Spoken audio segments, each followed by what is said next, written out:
All right, welcome to the art of the Phish.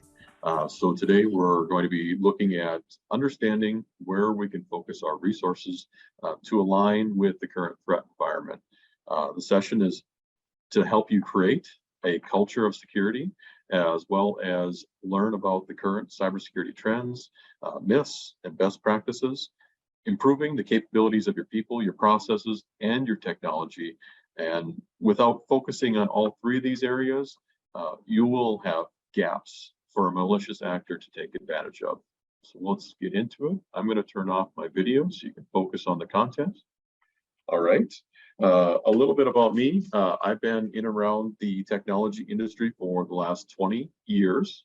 I've been in security leadership for about the last 15 in both healthcare and financial services. I've been in internal IT. I've been a consultant, and most recently, I built a cybersecurity team where we created an extremely good group of people that protected all of our systems and data, where we created a culture of awareness and a culture of asking for help when needed. We created limited the attack surface so that we could focus on protecting less stuff, because there really is only so much time or money for dealing with all this. We created visibility to all of our systems that allowed us to respond very quickly if any of our controls failed. And we engaged with extremely talented third parties to both validate that our controls are working and that we were capable defenders, able to defend our systems throughout all phases of an attack phase or an attack chain. And we'll get into why this matters in our presentation here. First, we're going to get into what phishing is. I'm guessing everybody probably is aware of that. We'll just level set for everyone here. And then we'll get into common tactics of malicious actors, how this can affect your business, and how you can protect your business from phishing. So what is phishing? Phishing, as we're defining it today, is using social engineering and technical tricks to steal data and account credentials, things like personal finance account details, company login information, tricking you into sending money, paying false invoices, legitimate invoices to accounts that the malicious actor controls, sending gift cards or prepaid cards to some other third party, ransomware, stealing data, extorting you on the release of that data, or destroying or making your systems non-recoverable, and tricking you into taking action from a trusted leader, but like a CEO or a CFO, and really using email or browsing the web, tricking you into doing these kind of things, typically through email. Social engineering schemes, they prey on us being fooled into believing that we're dealing with a trusted or a legitimate party. Again, using deceptive email addresses, deceptive email messages, or compromised email accounts from someone that you trust. So some of the common myths that a lot of people live under the assumption that are true is that I'm not a target. It's unlikely that we're going to experience a security breach. We've never experienced anything in the past, so we're probably secure. Or I don't have anything worth protecting. I think it's important to note that we don't, as business leaders, we don't get a pick if we're the target or not. Attacks are both opportunistic and targeted. So when we start talking about opportunistic attacks, those are sent out to many individuals, and they're harvesting data or interacting with the few that respond. So we don't get a pick whether we're a target or not. Another myth is that I have security software, and phishing scams are easy to spot. We've been through training, we use strong passwords, and it's not my job, it's another person's job. We believe that we've achieved a secure state. So all these things are great, but maintaining a secure posture is not static. Threats are constantly evolving, and what are you doing to make sure the controls that you depend on or the training that you depend on are still relevant with today's threats? how are you testing both your effectiveness and your ability to respond? Remember, everybody has a plan until they get punched in the face. I don't know if that's accurately attributed to Mike Tyson or not, but it commonly is. Another myth is, I have nothing to protect. Overcoming this is important. Even if we don't have anything to protect, we still all rely on systems and data to run our business. So how long would it take your business to re-enter 3 months or more of data into whatever you're using for your system of record, your financial data, your inventory, those things that you use every day, day in and day out, in order to serve your customers, in order to make money? Are there any breach notification requirements? I mean, does this open you up for legal liability? How long would it take you to recover? When we start talking about some of the effects of phishing, some of those are ransomware or data destruction or system destruction. And we're talking about, even if you were to pay a ransomware actor, you might be talking about 2 or 3 weeks of downtime in your environment to recover. So again, the cost of recovery is huge here, even if you truly do not have anything to protect. All right, we're going to get into some common tactics here. So breaking down what the goals of the malicious actor is through phishing is really trying to create a sense of urgency, creating something that's too good to be true. They're looking to get you to take action on the email, whether that's through opening fraudulent or malicious hyperlinks, getting you to open up malicious attachments. They're typically coming from an unusual sender, or really there's typically something that you can do to identify that this just feels weird, even if you do want to do it. A lot of times they're getting you to try and put in your information to confirm something, whether that's sensitive information or that's username and password. They may have attachments that are geared towards tracking numbers or games or software or other things that you may have purchased. They may send things that pertain to your personal life, just using Christmas shopping as an example, to your work account that you may not have used in order to do that type of activity. And then it most likely will be coming from a sender that's not in your contact list, and it's going to be from outside of your organization. Again, some of the things that we can do is just understanding, are you providing too much information online? Are we giving the malicious actors a head start by providing names and addresses and phone numbers and dates of birth and places of employment? How large is your surface area online, your digital footprint? If we were able to go to Facebook and look at your account, would we be able to understand when your birthday was, where you went to high school, what your first car was, who's your family, where you got married? How many of those security questions that we enter in on a daily basis just to do things online would people be able to answer just by looking at your social media presence? There is a wealth of information online that's right in the public domain that has been collected, posted, or leaked that malicious actors are trying to use and make their attacks seem more legitimate. So we need to keep this in mind.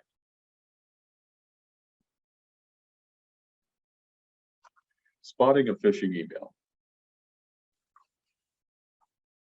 Take a minute to look at this and point out what you think looks odd. How many different clues could you find that would make you think that this is a phishing email? Now, there's a couple of giveaways here, but some of them may not seem all that obvious. All right, the domain is close, but not quite right. Many times that salutation is very generic. It doesn't have your specific, the name that you're using. When you hover over the buttons or the links, it's essential to look and see if it's a weird domain or not. And then if you suspect that this may be illegitimate, you can always go directly to the website or the service and log in, not clicking any of the links in the email. Phishing or voice phishing is another way that threat actors and malicious actors are using this data that we have online and all of this data that's been involved in previous breaches from other companies, and assembling that into a profile that they can use to further try and get you to take action on things. Some of the typical voice calls that we get are compromised bank or credit card, getting you to provide additional information. Again, you can always call your bank directly and deal with them at a number that you trust to make sure that we are dealing with legitimate people. Loan or investment offers that often have rates of return that are advertised to be slightly too good to be true. Vehicle maintenance warranty type offers, calls purporting to be from the IRS, law enforcement, or a federal agency telling you that you need to take action right away, typically asking for gift cards or iTunes cards or prepaid debit cards.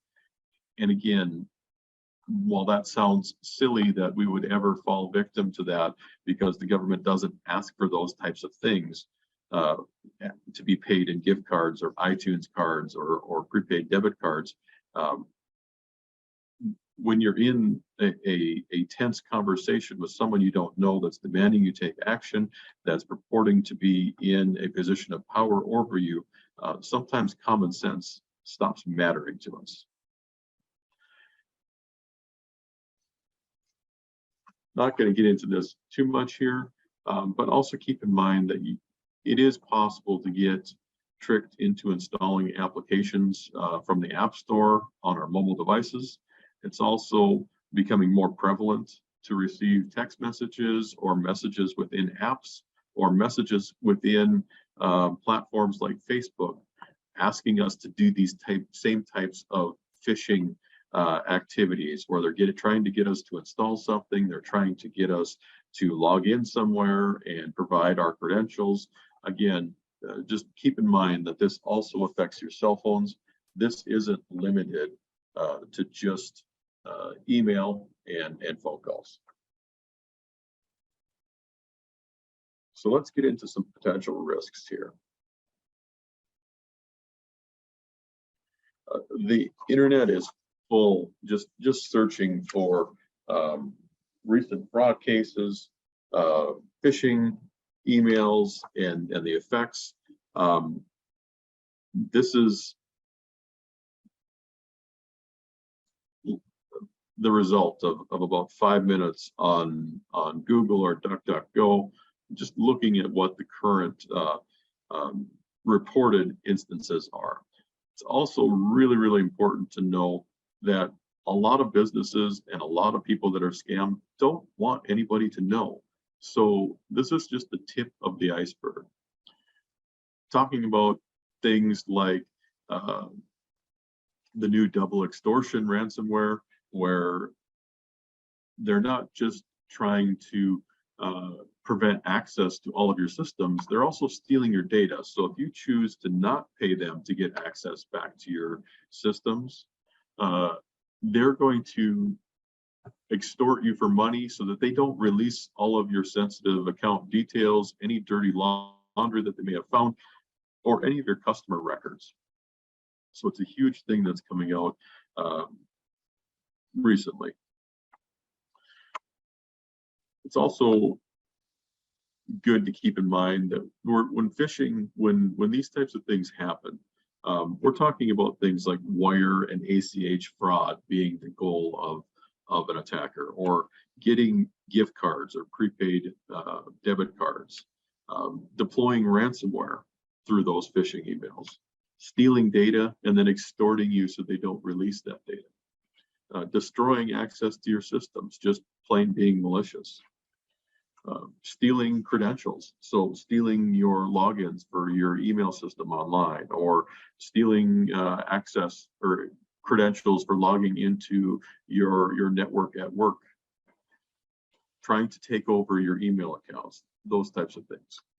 They're also going to be trying to pretend to be the CEO or another key position within the organization, like the CFO, so that they can request that wires or money gets transferred to something that's extremely urgent. So we talked a little bit about some of those key actions that they're trying to drive, but really the impacts of a breach are bigger than that. So how much is this going to affect the company, the trust that your customers and other businesses and other relationships that you have in you to protect their data? What are you going to do when you lose data? And some of that, what are you going to do if it's confidential in nature, whether it's health records or debit card information or just personal details on who you're doing business with? What kind of impact is that going to have on your operations? Are you going to be able to continue doing your business the way that you intended on it? What happens if you lose access to your inventory systems? What happens if you lose access to your ability to take patients in a medical setting? What happens if your financial institution is no longer able to let you do transactions? What are the legal consequences? Do you have requirements from state or federal law on letting people know that the data that you are holding on behalf of your customers has been compromised? And what does all this mean to you from a financial impact and loss perspective? What's the cost of recovery? Do you have cybersecurity insurance? Do you have the ability to get back up and running? From a recent study, and these are large businesses, an average cost of a breach is $4.2 million worldwide and $9 million in the United States. A lot of small businesses think that these numbers are ridiculous, but put them in the context of your environment. What would be the amount that would put you out of business? And those costs can include compensating customers with things like financial account monitoring software or services, setting up incident response efforts, investigating that breach, investment into new security measures, legal fees, regulatory penalties, and all of that other stuff. You also have to take into account the expense plus the revenue loss of an incident that you're going through. Loss of sensitive data, those fines can be typically around $150 for PII. If you do any business in California, there's a $2,500 minimum fine per record, and then for PHI, those average in the $400 per record. So there are regulatory and fines to take into account here.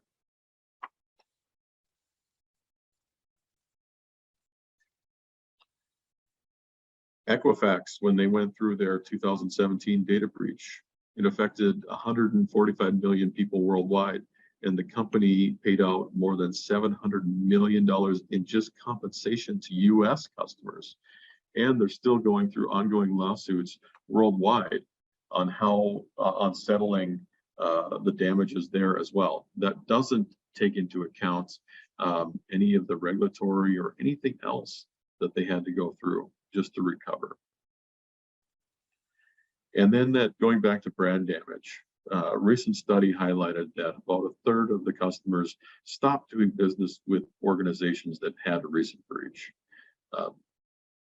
What's not known is the long-term impact if that trends back up again, but there will be a hit to the people that are currently doing business with you. From the IBM security cost of a data breach report in 2021. It listed the average total cost of data breach by industry, and these are in the millions of dollars. These are really, really large dollar amounts, right?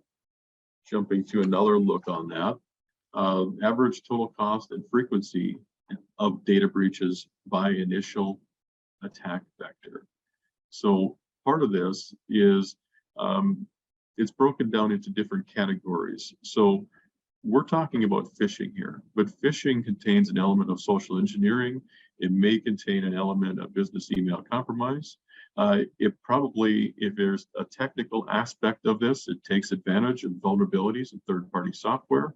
And once a successful phish gathers compromised credentials, this really starts to turn into a very large problem when we start thinking about all the other things that are involved with phishing.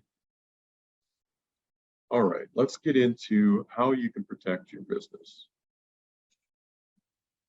So first off, this is a people, process, and technology approach to phishing. We believe that you can turn the human element, all of us, from a weakness into a strength. Cybersecurity awareness training conducted at least annually for all personnel and updated to reflect risks identified by what's actually going on in the world right now. Is there a process for evaluating suspect email for common signs of phishing? Is there a process for knowing if an attachment will try and take malicious actions on your computer? Are you doing this internally, or do you have a third party that you can trust to do this? When we go through phishing testing, the goal is not to trick somebody at your company and to shame them. The goal is to teach and reinforce good behaviors. Reporting on how many people reported that phishing test email and recognizing them as doing good things. If you don't have a process, whether it's internal or with a partner to handle this, what is your plan? Are you just hoping that things that don't go wrong? A comprehensive cybersecurity awareness program sets clear cybersecurity expectations for all employees and educates everyone to recognize these common attacks and helps prevent these cyber-related phishing attacks. The other part of this is process. What happens if the malicious actor is in control of the email system or the email account that you normally correspond with? What happens if you can no longer trust a legitimate email? What if someone is trying to change wire instructions? What if someone is trying to change account email or account contact details, whether it's email or address?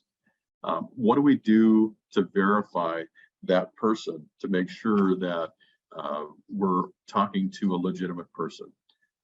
Have you implemented things like callbacks or any other out-of-band verification just to know that you are legitimately dealing with someone that you expect to? This is a little bit of an eye chart, and it's not meant to really highlight all of the different areas and all the different things within this.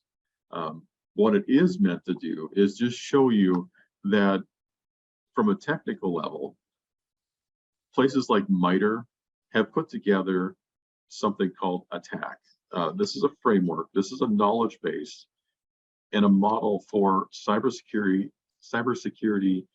adversary behavior, reflecting on the various phases of an adversary's attack lifecycle and the platforms that they're known to target. So it's really, really important to know. A malicious actor can't just jump to the end. They have to do certain activities before they can jump to things like ransomware, data theft, and extortion, or systems and data destruction.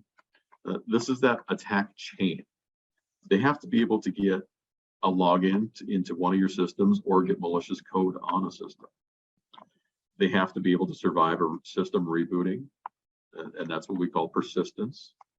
They have to be able to elevate privileges to move beyond what the person logged into the computer typically has from starting, and get those local administrative permissions to install and configure and further route into that device. They have to be able to remote control the system from somewhere on the internet. They have to be able to establish that C2 or that commanded control environment. They have to be able to do this whole same chain of events with other systems on your network, moving laterally from system to system, broadening their foothold in your environment, and then getting access to that data or those systems that were their goal at the end. Again, their goal is really to, how can they make money? How can they monetize this attack? And so whether that's stealing data, that's destroying access to data, or manipulating your systems so that they can get money out of your environment directly, that's the goal here. So this isn't recreating the wheel for everyone here. There is a catalog of known attacks, and as we can prevent where possible and detect to make sure that our preventative controls are still working, and validating and testing and going through that whole cycle, further limiting down that attack surface so you can focus in on protecting less stuff. That's a lot of technical stuff, but with the right partner or the right focus on your internal IT staff, you can really start to reduce your risk. Some of these technical controls that just to highlight some of these important ones, implementing things like multi-factor authentication, using long passphrases, moving beyond passwords to passphrases, things like requiring 20+ characters, but getting rid of that complexity and just focusing on length rather than all of the silly pound, hash, percent, all those different things. Length is where it's at. We don't have to make this hard. We can use things like password managers to make sure we're using those unique passphrases across all of our online accounts, keeping things separate, so that if one service like LinkedIn, for an example, becomes compromised, they can't use that same password to try and log into your VPN or connect remotely to your email system or to your work environment. Multi-factor is there to make sure that it's not just a username and password, it's also requiring something that you either have or are, so biometric, which usually isn't all that feasible when we're talking about remote authentication, but making sure that we're tying your logins into an approval on a mobile device or entering in a code from a key fob, those types of things. Minimizing your risk by disabling macros in Microsoft Office, doing proper email filtering and security controls, things like DMARC, which probably doesn't mean much to very many on the call, but it's really just a system for enforcing, knowing that you're talking to a legitimate email server. Using things like application allow listing so that we can allow things that we know are good to run on our computers. And then anything that's not on that trusted list is just blocked by default. Reducing the amount of rights that we have, that we operate our computers with, making sure that we're not using a local or a network admin account for browsing email or browsing over the internet. Implementing systems that look for things like impossible logins. If you've never traveled from Canada and it sees that you are trying to log in from Canada, for example, it would highlight and prevent those types of things. And then taking an active part in vulnerability management, making sure that those items that directly relate to specific phases within this attack chain that we have up on the screen here, that we're addressing these things and making sure that we're closing down these avenues that can be very easily exploited. And then making sure that we have opportunity for recovery. Offline backups or immutable backups, things that cannot be modified once they've been run, can help you recover if your systems or your network environment has been destroyed or ransomed or otherwise preventing you the ability to do business. It allows you that fail-safe way to start recovering your systems. So that's a lot of technical stuff, and I'm guessing that we don't have a lot of technical people on this call. Just knowing that these are the kind of questions that we want to start asking of either our internal IT or our third party that is taking care of IT for us. How are we addressing the attack chain, and how are we making sure that we're narrowing down these avenues of attack for a malicious adversary?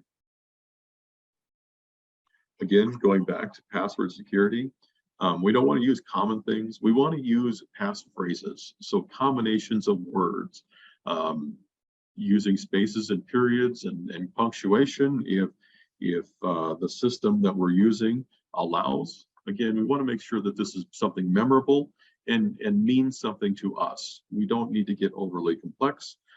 Even something as silly as animal names and animal sounds in a long grouping of them would work. Just something that you can remember. Again, going back to multi-factor authentication, it's extremely important that everywhere that we can use it, we're using it, but we also want to use a system that makes it easy for us, that is recognizing the outliers. So it's very common for multi-factor authentication to build a profile of your devices and where you're authenticating from, so that if anything hasn't changed, you can just go on with your normal life. But the moment something does change, then it can prompt you for authorizing your login to minimize the amount of friction or frustration that these systems potentially could create.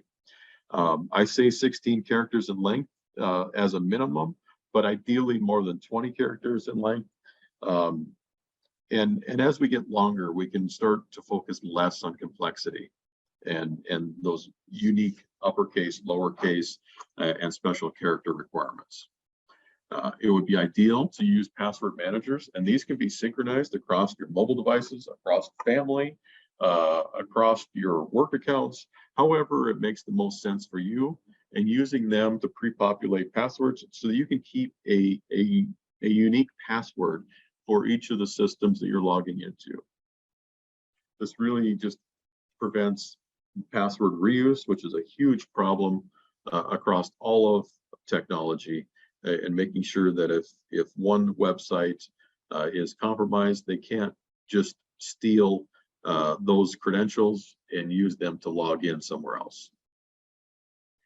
And then being prepared. It's well known that prepared organizations save money when they're going through a incident response or a breach response type activity. Typically, it's around 40%. So just going back to being prepared, testing your plan, knowing what it is, and knowing who to call when you get into an incident is key for coming out of it as quickly as possible. All right, so going into some of the key takeaways of this talk, the threat of an incident causing negative impact to your business, to your brand, to your money is growing daily. Implementing strong security practices will help you lower risk. Again, this isn't a purely technology or a pure people or a pure process solution. It's a combination of all of them.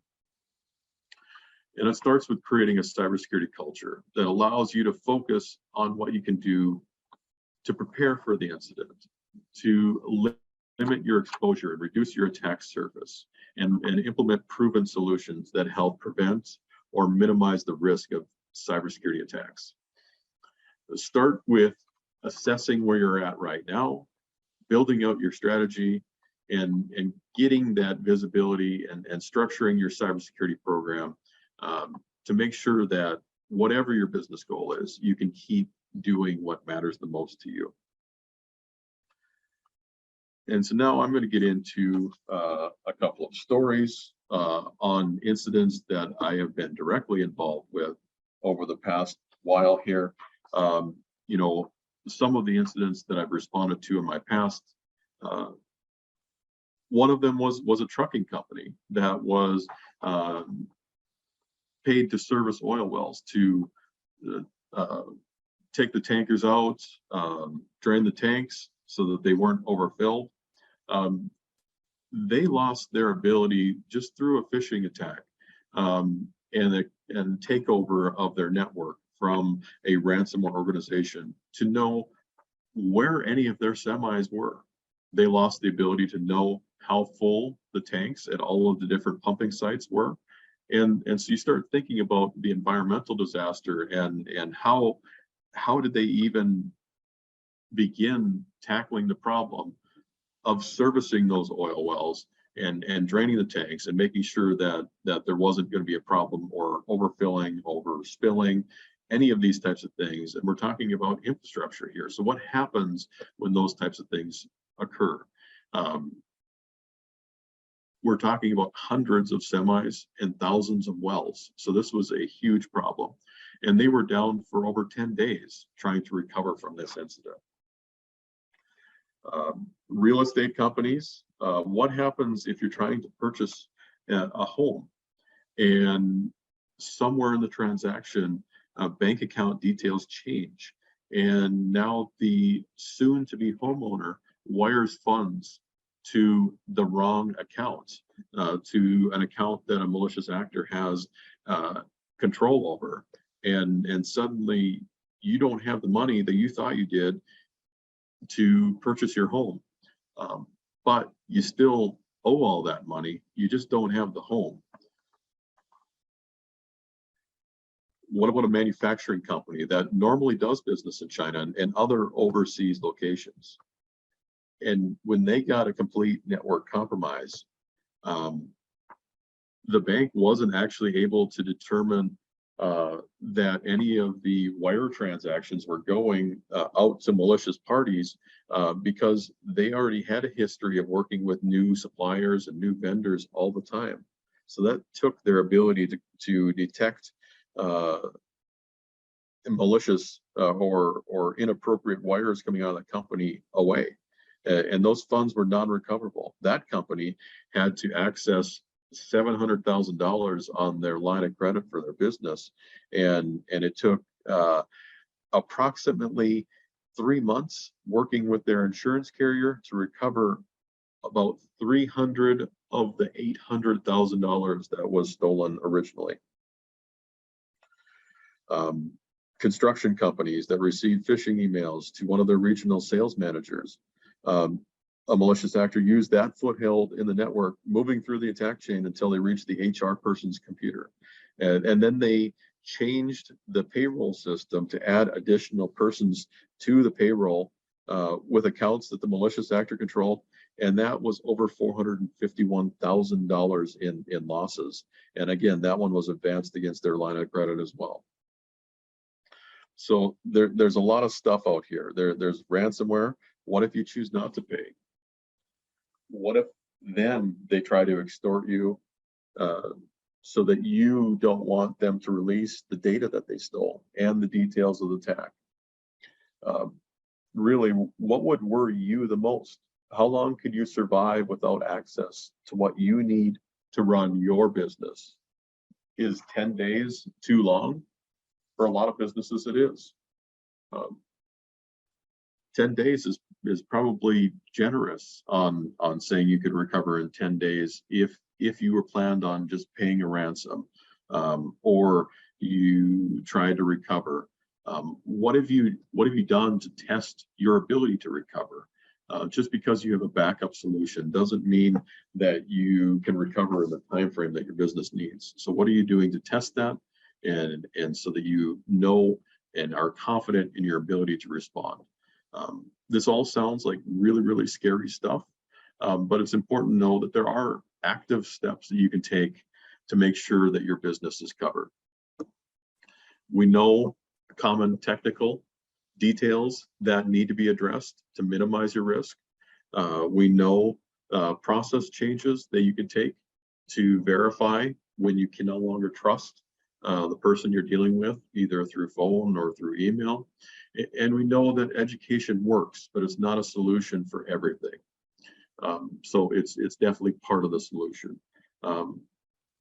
So with that, that's the end of my prepared contents.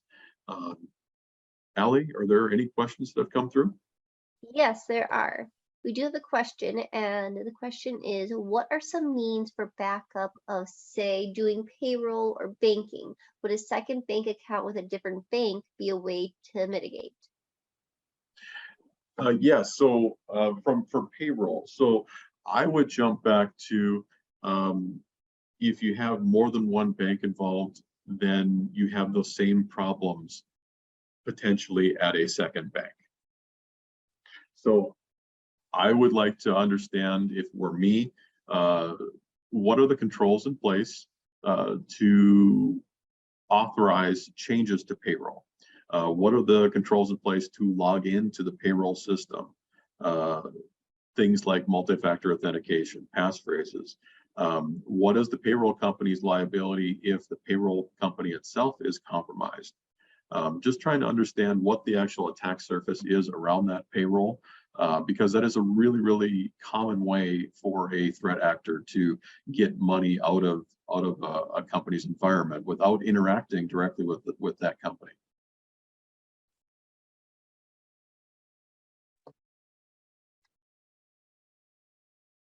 Great, thank you. And then another question is, we just started using Password Boss at our organization.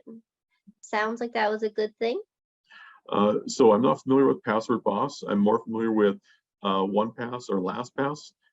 But the key is using a password manager. So if that is doing what I'm describing to you, so it allows you to synchronize your passwords across mobile devices, your work or personal lives, and making sure that you're keeping long passphrases and unique passphrases for each site that you're visiting, that's definitely a good thing. So I would say awesome. Spread the word, tell other people how easy it was, and let's make this a common thing for all businesses to do.